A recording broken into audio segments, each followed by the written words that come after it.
Prince lives here, we got 10,000 lakes. But wait, the women are beautiful, to me they are. And we're not infested with pretentious movie stars. And it hit me, Minnesota is dope, if only simply for not what we have, but what we don't. Welcome to 10 Minutes. I'm Tony Scott, joined in studio with Peter Oddy. Thanks for joining us today, Peter. Thanks for having me, Tony. Who's the sponsor of today's show, Peter? Today's sponsor of 10 Minutes with Tony Scott is brought to you by Pair Up, where groups and sponsors connect. Pair makes sponsorships easy for groups and events of all shapes and sizes. Find a sponsor in less than 60 seconds and activate your community to raise up to $1,000 or more toward custom shirts, cash donations, products and services, or food and catering from a national brand or a local business near you. It's pretty cool, actually. Just go on there, fill out a couple forms, answer some questions, and then Pair Up goes out and tries to find a sponsor for you. It could be a local Squirt team, or it could be your men's beer league squad, too. It could just be anything. Give it a shot. Go to pairup.com. Bing, bang, pair. That's right. All right, let's start off with the Squirts, and we'll move all the way up the ladder. All the way up. To high school. We got some pick'ems today, and it should be a fun show. All right, starting off Squirts, Chaska Chan. They're kind of the talk of the town right now in Squirts. They're number 2 in our rankings. They won the Moose Cup over in Monticello. They beat Anoka 12-rip. It's ugly. It hurts the ears. It does. And then Blaine, a little closer score with Hastings. They win the Rochester tournament. You and I were talking about before the show the resurgence of Hastings. That's right. Hastings making a comeback. Dan Welch, Ben Tharp, Jeff Tafe, the good old days, the early thousands. Childhood. That's right. That was your childhood, not mine. And then Chaska again beats Edina White last night, 8-2 in D6 play. Another convincing win for the Stormhawks. They are tough. They are tough. So keep an eye for them next weekend. No big tournaments this weekend. Next weekend, huge tournament in Eden Prairie. Woodbury, Edina, Orono, Andover, Eden Prairie, and Wayzata all in the same field. 6 out of the 12 teams are bona fide top 10 teams. Wayzata is the team that nobody really knows about this year. They got an impressive record, big wins, but no really tough teams yet on their resume. Can't wait to see them next weekend. All right. Let's switch gears to Peewees. Not a lot to talk about in the past, but there's a big tournament this weekend over in Stillwater. Andover wins the Spirit of Duluth over Woodbury. Now rankings beats staff rankings in the championship. Now rankings number 1 was Andover going into the championship. I picked number 1 Woodbury, obviously to win the tournament. Woodbury was the number 1 team in the state. We'll get into your bad picks later. Oh, yes, we will. Yes, we will. Let's talk about, speaking of picks, let's make some picks for the Stillwater Cup. Stillwater Lumberjack Cup, excuse me. Lots of cups. Lots of cups. A lot of cups. Let's talk about it. 2 great fields, 2 great pools. Woodbury, Lakeville South, Chaska Chan, St. Michael, Iroville in one pool. And another great pool, Stillwater, Andover, Hastings. Speaking of Hastings, got a great Peewee team too, by the way, and Duluth East. So 8 great teams in one field. So it should be a great, anytime we go over there this weekend, we're going to see some good hockey.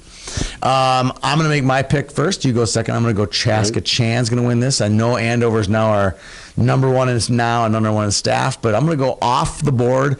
And not because I don't think Andover's any good. Obviously, I picked them the number 1 team in the state. But it's hard to win 2 tournaments, especially fields like the Spirit of Duluth and this field here that we have in the Lumberjack Cup. I don't think they can do it 2 weeks in a row. And I think they can. I'm going to go with Andover. The now rankings and the staff rankings they just together. Don't lie. They don't lie. No, they don't. Numbers don't lie. It's too hard, though. They're 11 and 12 years old. It's too hard, though. You know, I had them as one of the top teams in the state to begin the year, so I'm not surprised at their success. It's just hard to keep that balloon that high off the ground that long. I won't argue with that, but I think that Andover has some serious playmakers and a couple of game breakers. Oh yeah, for sure. And their first year. I mean, this is all over the board. It's not just that they're a big, your typical Peewee team is big. They're not huge. They're just super fast, super skilled team. Right. All right, move on to Bantams. Speaking of Spirit Duluth, Eden Prairie wins the Spirit Duluth. Buffalo wins the Bloomington tournament despite losing to Kennedy. So hats off to Kennedy for a big AA win to the Eagles. Here's a little tidbit for this weekend. Keep an eye out for number 2 St. Cloud. What a day they have on Sunday. They open up the day with Alexandria. We'll get to in just a second. who won the Roseau tournament last weekend, right? Okay. At 11:15, I'm guessing it's in St. Cloud. Then they trekked down to Eden Prairie, who just won the Spirit of Duluth in one day. That's as good a hockey you're going to find in one day. You're going to play Alex in the morning, who's number 2 now in our staff A rankings, and they're going to go play number 3 in the AA rankings, Eden Prairie. So hats off to St. Cloud for sounds like a full day right scheduling up, if you could say so myself. I don't know who's going to win those games, but I wish we had more than 2 big reporters like you and myself, but we could see all of these great games. We'll put out some feelers. There's Stillwater. There's a lot of action down in Faribault at Shattuck this weekend with so many great teams, and then you got this doubleheader with St. Cloud. There's so much great hockey. We can't even keep our hands on it. And then on Saturday, segueing into the weekend, we have some great hockey this weekend at the high school level. So let's switch gears into high school. We do. We've got some really good games, Tony. Let's start with the rivalry, Brecken-Blake. That's girls. We're broadcasting that one this weekend, as well as the Benilde Eden Prairie game. So we're back-to-back games. 5 o'clock over at Blake. I'll be broadcasting that one. And then Ryan Phelps will be broadcasting live from Eden Prairie. So as you can sit home, start making your Christmas cookies, and watch hockey from 5 p.m. to 9 p.m. just on YHH alone without even leaving the house. So that's really good. Last weekend, we had 2 back-to-back games as well, one over in Wayzata at Plymouth, and then you and I were both at Minnetonka. I was broadcasting, you were covering for stateofhockey.com, the Tonka GR game. What are your thoughts, first of all, on the Hermantown loss to Wayzata? Are you surprised by that at all? I was, because I checked the tweets between periods, and Hermantown outshot Wayzata 7-3 in the first period. 3 shots on goal. It's never a good sign, but Wayzata makes the comeback and comes out with a 5-1 win. So, yeah, I'm a little surprised. It sounded a little bit like the game you saw, the Delano Breck game from earlier in the week, where it seemed like Breck was more the aggressor. Breck shot Delano like 40-20 or something. And got beat. Yeah. So, yeah, it's hard to figure it all out. Speaking of hard to figure it out, Grand Rapids beats Minnetonka. We were both there. What were your impressions on both of those teams? Minnetonka looks fast. They're fast, but they also look young, which they are. So as the season progresses, some of those young players will kind of get into the routine of high school hockey, and they'll be a team to be reckoned with later on. You know, what I noticed about Minnetonka, obviously they were young, but what I noticed about them, too, is it just seems as though the guys don't seem very comfortable with each other. You know, they maybe haven't played with each other enough. There's not enough continuity there. Where Blake, Micah, and Gavin from Grand Rapids, it's like they're brothers. You know, they know exactly where one of each other are. They know exactly how to play the game. They have it down pat. It certainly helps to have 3 Division I forwards on the same line. Yeah, with the skill, you're also getting high IQ and high drive and all the things that those 3 players have. It's amazing, and you put them all in one line. I said it on our broadcast. That is the best front 5 in the state, no question. Heitkamp, Stampahar, Hain, Miller, McLaughlin. You can't get a better 5 than that. Right. It looked a little bit like they were maybe trying too hard during the Minnetonka game, but once they get their legs under them a little bit and start flowing with the rest of the season, they'll be fine. All right, 3 big games on Saturday. Let's talk about those. First, the biggest of the 3, I think, is St. Thomas Academy and Holy Family. Right. Who do you like in that game and why? You know, I'm going to go with St. Thomas Academy in that game. I think that they're because you're an East Side guy, right? I do have a bias towards the East Side, but I also have a bias towards stronger forward cores, and I think that St. Thomas has a stronger forward core. But the best defensive core is on the West Side. True. And I don't care if Matt Anderson plays or doesn't play. I think that Holy Family is the stronger of the 2 teams. This one, I'll take Holy Family. We'll agree to disagree. Go Fire. All right, next game, which I think, and maybe I'm the only guy in the state who's a big proponent of the South Suburban Conference. I think it's just a really deep conference with lots of good athletes in it and some great hockey teams. Here's 2 of, I would arguably 2 of the 3 best teams in that conference, Prior Lake and Lakeville South. That's game going to be over at Hasse. Who do you like in that one? I'm going to take Lakeville South. All right, and what jumps out at you? Is they've played tough games already, or they've played a couple of tough games already, and they also 3 tough games, not just 2. Yeah, a couple can be 2 or 3. Yeah, but I think that they have a couple of players who've been together for a couple of years. I mean, in past seasons, they've had really young teams, but I think those players are starting to get a little bit older, and they're starting to come into their own. Corey Checo had a hat trick last week against Stillwater. He's a senior. He's going to bring a real big physical presence. They have a great defenseman. Josh S. is a Wisconsin commit. That's a good team, and I think they are worthy of their top 10 ranking, and I think they are a good team. I think the team they're going to lose this weekend to Prior Lake. I think that's kind of an unheralded team, very deep, 10th grade through 12th grade. I'm going with the Lakers. I think the difference maker might be Isaiah DeLaura. Yeah, he definitely has the experience over either of the two goalies that Prior Lake brings to the table. No doubt about that. All right, last game, St. Cloud Cathedral. An SPA game that you'll be taking in on Saturday. Be there at Drake. Since it's your game, I'll let you pick the first game. I like both of these teams a lot. They have both thick with talent. We've seen all of these kids from both these teams.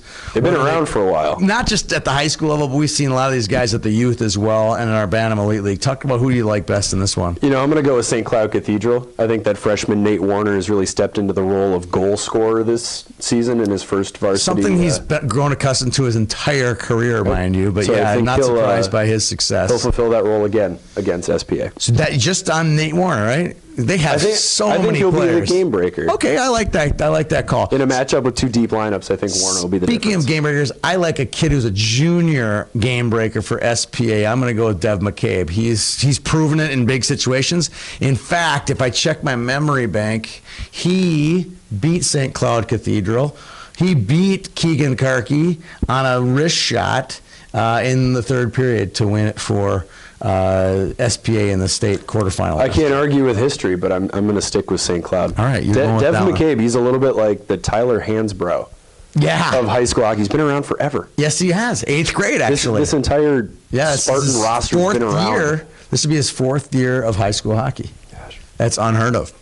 All right, next week on our high school hockey podcast, we will do pick'ems, and on our website, you can go on our website and make a pick'em. We're going to have 4 big games for them to pick. A couple of them are nice look. A couple of them are from the Edina Invitational. A couple are not. St. Cloud Cathedral, I believe, will be playing Alexandria next week. We'll have that one. I think Greenway and Breck will be another one, and then we'll have 2 games from the Invitational. There's so many good games from the Invitational. I haven't decided which 2, but there's going to be at least 4 of the 6 games will be top 5, top 10 teams. I can't wait till the Invitational next week.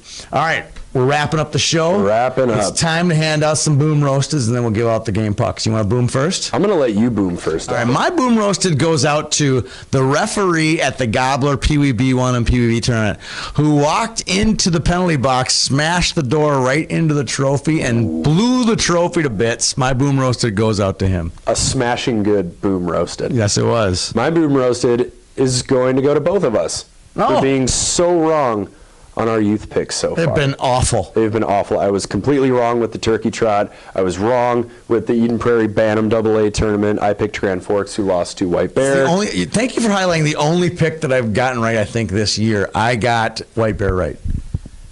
Good for you. Good for you. All right, game pucks. I'm going to go. Can I have the puck? You can. Use the puck. All right, game puck. I'm going to give my game puck out to the 41 teams that pitched in last weekend and made over 6,000 sandwiches for the Sandwich Project. Teams from all over the place. It wasn't just Maple Grove and Edina that we highlighted in our story.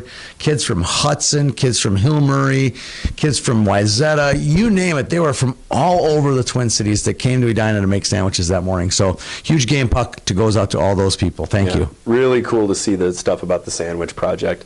My game puck is going to go to Morris Benson, goaltender Tony Bruins, who made 98 saves in a 12-0 loss to Litchfield. What do you say about 98? That means he faced 110 shots. Yeah. Somebody's got to stop a shot. Someone's got to get out and block some for Morris. Just lay down. You might have saved something by just laying down on the ice. That's right. Good game puck. Shout out to Tony Bruins. And good shout out to Lauren Nelson, too, for picking up that story on the wire and promoting that on the web, on the Hockey Hub. That was great. Props to Lauren. For Peter Rodney, I'm Tony Scott. Thanks for tuning in to today's show. And if you ain't gonna leave, cause this is where you're from, say